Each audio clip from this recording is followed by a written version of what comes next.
Chapter 1. Huck in Trouble.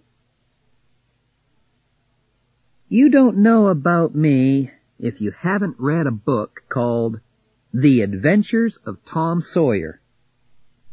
Mr. Mark Twain wrote the book, and most of it is true. In that book, robbers stole some money and hid it in a very secret place in the woods. But Tom Sawyer and I found it, and after that, we were rich. We got $6,000 each, all gold. In those days, I never had a home or went to school like Tom and all the other boys in St. Petersburg. Pop was always drunk, and he moved around a lot, so he wasn't a very good father. But it didn't matter to me. I slept in the streets or in the woods, and I could do what I wanted when I wanted. It was a fine life. When we got all that money, Tom and I were famous for a while. Judge Thatcher, who was an important man in our town, kept my money in the bank for me. And the widow Douglas took me to live in her house and said I could be her son. She was very nice and kind, but it was a hard life because I had to wear new clothes and be good all the time. In the end, I put on my old clothes and ran away. But Tom came after me and said that I had to go back, but that I could be in his gang of robbers. So I went back, and the widow cried, and I had to put on those new clothes again. I didn't like it at all. Her sister, Miss Watson, lived there too. She was always saying, "Don't put your feet there, Huckleberry," and "Don't do that, Huckleberry." It was terrible. When I went up to bed that night, I sat down in a chair by the window. I sat there a good long time, and I was really unhappy. But just after midnight, I heard meow, meow outside. Very softly, I answered, meow, meow. Quietly, I put out the light and got out through the window. In the trees, Tom Sawyer was waiting for me. We went through the trees to the end of the widow's garden. Soon we were on top of a hill on the other side of the house. Below us, we could see the river and the town. 1 or 2 lights were still on, but everything was quiet. We went down the hill and found Joe Harper, Ben Rogers, and 2 or 3 more of the boys. Then Tom took us down the river by boat to a secret place, which was a cave deep in the side of a hill. When we got there, Tom told us all his plan. "Now, we'll have this gang of robbers," he said, "and we'll call it Tom Sawyer's Gang. If somebody hurts one of us, the others will kill him and his family. And if a boy from the gang tells other people our secrets, we'll kill him and his family too." We all thought this was wonderful, and we wrote our names in blood from our fingers. Then Ben Rogers said, "Now, What's the gang going to do?"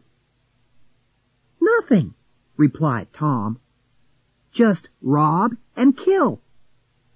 We stop people on the road, and we kill them, and take their money and things.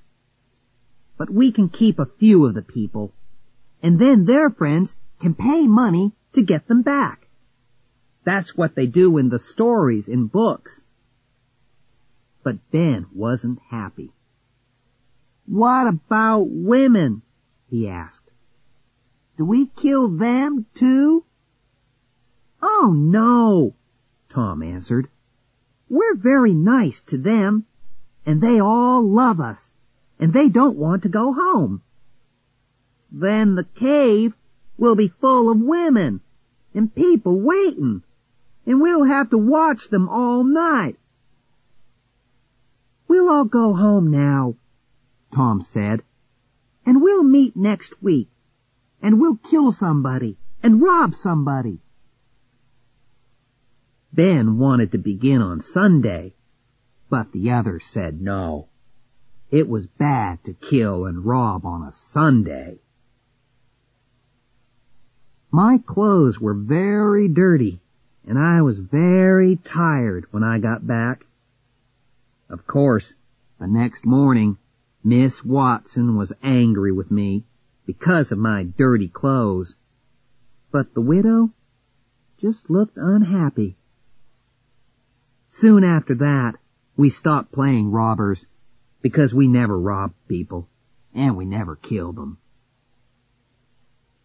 Time went on, and winter came. I went to school most of the time, and I was learning to read and write a little. It wasn't too bad, and the widow was pleased with me. Miss Watson had a slave, an old man called Jim, and he and I were good friends. I often sat talking to Jim, but I still didn't like living in a house and sleeping in a bed. Then, one morning, there was some new snow on the ground, and outside the back garden, I could see footprints in the snow. I went out to look at them more carefully. They were Pop's footprints. A minute later, I was running down the hill to Judge Thatcher's house. When he opened the door, I cried, "Sir, I want you to take all my money. I want to give it to you." He looked surprised. "Why, what's the matter?" "Please, sir, take it. Don't ask me why." In the end, he said, "Well, you can sell it to me then." And he gave me $1, and I wrote my name on a piece of paper for him. That night, when I went up to my room, Pop was sitting there, waiting for me. I saw that the window was open, so that was how he got in. He was almost 50, and he looked old. His hair was long and dirty, and his face was a terrible white color. His clothes were old and dirty too, and 2 of his toes were coming through his shoe. He looked at me all over for a long time, and then he said, "Well, just look at those clean, tidy clothes. And they say you can read and write now. Who said you could go to school?" "The widow," I began. "Oh, she did she? Well, you can forget about school. I can't read, and your mother couldn't read. No one in our family could read before they died. So who do you think you are? Go on, take that book and read to me." I began to read, but he hit the book and it flew out of my hand across the room. Then he shouted, "They say you're rich. How's that?" "It isn't true." "You give me that money. I want it. Get it for me tomorrow." "I haven't got any money. Ask Judge Thatcher. He'll tell you. I haven't got any money." "Well, give me what you've got in your pocket now. Come on, give it to me." "I've only got $1, and I want that to—" "Give it to me. Do you hear?" He took it, and then he said he was going out to get a drink. When he was outside the window, he put his head back in and shouted, "And stop going to that school, or you know what you'll get." The next day he was drunk, and he went to Judge Thatcher to get my money. The judge wouldn't give it to him.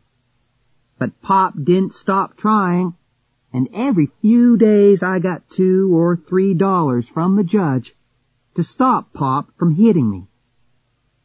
But when Pop had money, he got drunk again and made trouble in town. He was always coming to the widow's house, and she got angry and told him to stay away.